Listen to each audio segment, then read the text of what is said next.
Stay woke, America.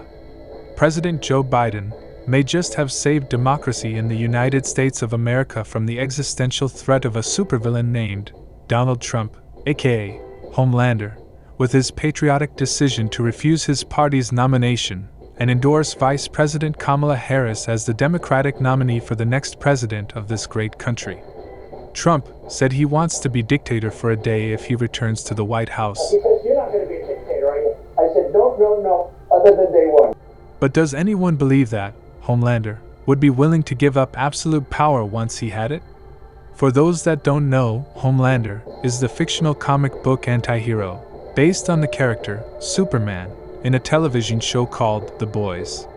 Since the show's inception in 2019, The Boys has been a superhero allegory about Trump, dangerous authoritarianism, political fanaticism, Nazis, and America's sway toward fascism. It is a show explicitly about the allure of Trump and a critique of corporate America.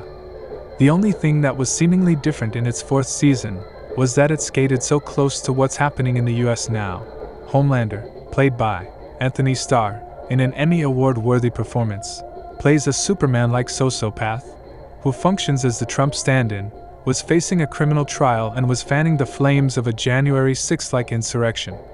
At the heart of The Boys is a brash deconstruction of the superhero fantasy, taking apart the traditional comic book superhero arc where superpowered beings save the day and defend those who can't defend themselves. In The Boys, every character, every line, every shot, and every scene paints a larger portrait of how extremely screwed we would all be if superheroes existed in real life. The Boys' cynical counter to the fantasy is a worldview that humans, even super ones, are morally flawed beings and that power always compromises morality. No matter how good we could be, or think we could be, our selfishness, biases, envy, and everything in between will always get the better of us. People, especially people like Trump, aren't meant to be superheroes. Human failings take the form of heroes like the terminally narcissistic Homelander, or any of his co-workers, known as the Seven, a parallel to DC Comics' Justice League or Marvel's Avengers. Homelander and his pals rape and kill and lie, but their powers, and more importantly, their celebrity status, keep them from facing any semblance of justice. The Seven are all propped up by Vought International, an ultra-powerful pharmaceutical, entertainment, military defense corporation, originated by a Nazi who invented a serum that gave normal people superpowers. Vought has its tentacles wrapped around every sphere of human life, whether it's politics, or sports, or television and movies, or law enforcement. There is no escaping Vought and the heroes it uses to make the world bend to its will. This season was built on the idea that Homelander has built a following so large and loyal that Vought can't control him. The monster Vought created has become the master, and he's now pulling the strings and attempting to manipulate the world around him. In the season opener, Homelander was facing trial for the killing of a protester, a fan of former Seven member, Starlight. Starlight, who has the ability to manipulate electricity and energy, was the rare, good hero and didn't last long in Homelander's crew. She's now part of an anti-Vought, anti-Homelander political movement, which is the short version of why Homelander killed her supporter. That, and Homelander, is also a pathetically fragile sociopath. Yet everyone, including Homelander, knows that he won't be found guilty. Even if he was, it wouldn't matter because he's too politically significant to face any real consequences. It was only a matter of time before Homelander plans a coup, a January 6th-like insurrection and takeover of the United States. A celebrity, turned powerful political figure and authoritarian, who is facing trial and stirring up a fascist insurrection, should sound very familiar to anyone paying the slightest bit of attention to American politics over the last 8 years. Yet, despite The Boys' purposefully unsubtle treatment of the dangerous creep of authoritarianism over the past 3 seasons, and the showrunner plainly stating that the villain of his show is Trump, some of The Boys' viewers are just now crying foul and expressing shock over the show's politics.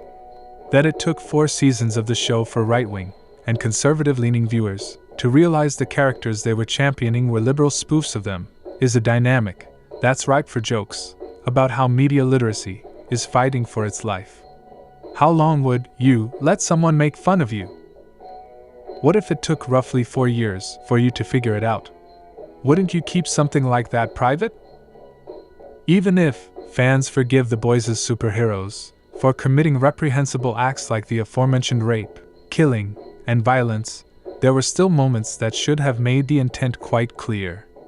In Season 2, an honest-to-God Nazi named Stormfront, which is literally the name of a neo-Nazi internet forum, emerged on the scene and became Homelander's ally and love interest. Joe Biden did something that neither Homelander nor Donald Trump could do, and that's to make a personal sacrifice and willingly relinquish power. For as long as anyone could remember, President Biden had ended speeches with the same optimistic line about the country he had served for so long. There is nothing America can't do when we do it together. It was the essence of his political identity. In the Oval Office remarks that the president delivered a few days after he dropped out, he hinted at the argument that had been persuasive to him, saying he could no longer see a way to run for re-election while staying true to that belief. You know, in recent weeks, it's become clear to me that I needed to unite my party in this critical endeavor, President Biden said. I believe my record as president, my leadership in the world, my vision for America's future all merited a second term, but nothing can come in the way of saving our democracy. That includes, he added, personal ambition. All of this led to a refreshed Democratic Party gathering in Chicago for its national convention, and a valedictory speech from President Joe Biden, whose decision to end his re-election bid released newfound energy with Vice President Kamala Harris rise to the top of the ticket. Part of introducing Harris and running mate Tim Walz was first giving a graceful exit to the incumbent president. The Democratic Party would almost certainly have been in a far worse state if Biden had continued to cling to his campaign, despite growing concerns about his mental and physical acuity, after struggling to complete sentences during his debate against Trump. Democrats took turns praising Biden's leadership and his choice in Harris to succeed him. I've never known a more compassionate man than Joe Biden, said his longtime friend, Delaware Senator Chris Coons, who led the crowd in a "We love Joe" chant. Thanks to Joe and Kamala, we reduced the price of prescription drugs, repaired roads and bridges, and replaced lead pipes, said South Carolina Representative Jim Clyburn, whose 2020 endorsement was critical to Biden winning that primary. He added that one of Biden's best decisions was selecting Kamala Harris as his vice president and endorsing her to succeed him. Former Secretary of State Hillary Clinton, who was greeted with prolonged applause, saluted Harris, while noting her potential to break the hardest glass ceiling to become America's first female president. Together, we've put a lot of cracks in the hardest glass ceiling, Clinton said, invoking a metaphor she referenced in her concession speech 8 years ago. On the other side of that glass ceiling is Kamala Harris, taking the oath of office as our 47th President of the United States. When a barrier falls for one of us, it clears the way for all of us.